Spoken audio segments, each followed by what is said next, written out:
Hello everyone, আসসালামু আলাইকুম। আপনাদের জন্য নিয়ে এলাম আলু তৈরি দারুণ মজার নাস্তার একটি ইউনিক রেসিপি।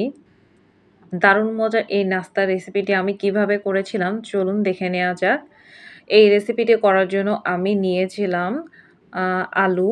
আলুগুলোকে একটু ভালোভাবে পানি দিয়ে সিদ্ধ করে নিয়েছি। আলুগুলোকে ধুয়ে আমি পানি দিয়ে চুলায় দিয়েছি। আলুগুলো সিদ্ধ হয়ে গেলে এখন ছিলে নিব। আলুগুলোকে ছিলে এখন আমি ভালোভাবে একটু ম্যাশ করে নিব। আলুগুলো ম্যাশ করা হয়ে গেলে পরিমাণ মতো লবণ দিয়ে দেব, মরিচ গুঁড়া, কাঁচা মরিচ কুচি। আপনারা চাইলে এর সাথে পেঁয়াজ কুচি দিতে পারেন। আর দিয়ে দিব চটপটির মসলা। সবকিছু ভালোভাবে মেখে নিব।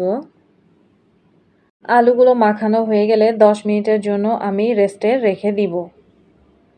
এই নাস্তার ডো তৈরি করার জন্য আমি নিয়েছিলাম 3 কাপের মতো আটা, একটু পরিমাণ মতো লবণ আর নরমাল পানি দিয়ে আমি আস্তে আস্তে সামান্য পানি দিয়ে এই ডোটা করে নিব। ভালোভাবে মেখে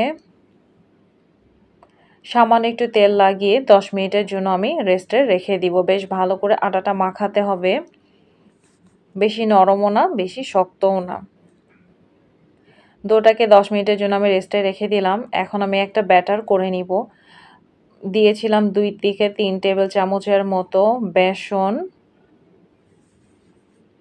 দিয়েছিলাম 1 টেবিল চামচের মতো ময়দা আর দিয়েছিলাম 2 থেকে 3 টেবিল চামচের মতো কর্নফ্লাওয়ার। দিয়ে দিব পরিমাণ মতো লবণ আর মরিচের গুঁড়া। এখন নরমাল পানি দিয়ে অল্প অল্প করে আমি ব্যাটারটা তৈরি করে নিব। ভালোভাবে মিক্সড করে নিতে হবে যেন দলা না থাকে। ব্যাটারটা এরকম হবে, বেশি পাতলা না বেশি ভারী না। এখন আমি যে ডোটা রেখেছিলাম সেখান থেকে এক টুকরা নিয়ে এখন আমি রুটির আকারে বেলে নিব। সামান্য একটু আটা ছিটিয়ে এখন আমি এটাকে ভালোভাবে বেলে নিব। রুটিটা বেশি পাতলা হবে না বেশি ভারী হবে না, আটা ছিটিয়ে আমি এভাবে একটা রুটি বেলে নিয়েছি। রুটি বানানো হয়ে গেলে আলুর পুরটা দিয়ে আমি চতুর্দিক দিয়ে লাগিয়ে নিব ভালোভাবে। হাত দিয়ে আমি আলুর পুরটাকে ভালোভাবে চতুর্দিক দিয়ে লাগিয়ে নিয়েছি।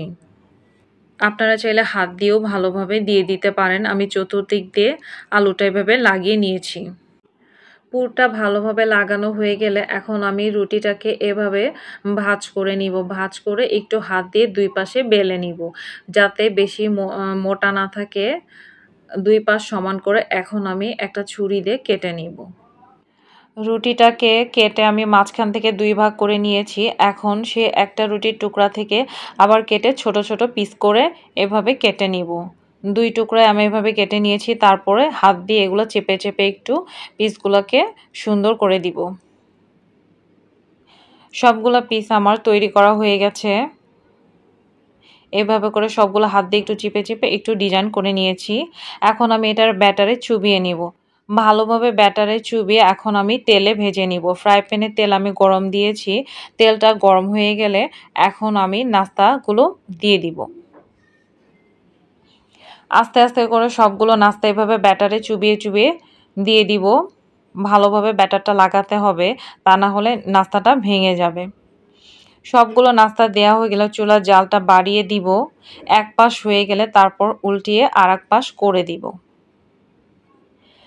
এক পাশ হয়ে গেলে চুলার জালটা এখন কমিয়ে দিব এবং আস্তে আস্তে নাস্তাটা ভেজে নিব। যখন মুচমুচে হয়ে আসবে তখন আমি এই নাস্তাটা নামিয়ে নিব। তো আমার সবগুলো নাস্তা লাল লাল হয়ে আসছে। এখন আমি একটা প্লেটে তুলে নিব। অসম্ভব মজার এই নাস্তাটা আপনারা সসের সাথে পরিবেশন করতে পারেন, তাহলে অনেক বেশি ভালো লাগবে। আমি একটি রুচির ঝাল সস রেখেছিলাম এই নাস্তার সাথে, খেতে কিন্তু দারুণ হয়েছে। তো তো আমার আলুর তৈরি দারুণ মজার ইউনিক নাস্তা রেসিপিটি আপনাদের কেমন লাগলো কমেন্ট করতে ভুলবেন না। আর রেসিপিটি ভালো লাগলে শেয়ার দিয়ে সাথেই থাকবেন। আমি একটি নাস্তা আপনাদেরকে ভেঙে দেখাচ্ছি কতটা ক্রিস্পি হয়েছে এবং ভিতরে পুরটা অনেক মজার ছিল। তো সস দিয়ে এটা খুব মজা লাগে খেতে। আপনারা এটা ট্রাই করে দেখতে পারেন। আশা করি আপনাদেরও অনেক ভালো লাগবে। আমার ভিডিওগুলো যদি আপনাদের ভালো লেগে থাকে আমার চ্যানেলটিতে একটি লাইক দিবেন এবং সাবস্ক্রাইব করতে ভুলবেন না। নতুন ভিডিও পেতে চ্যানেলটি ভিজিট করতে ভুলবেন না। আল্লাহ হাফেজ।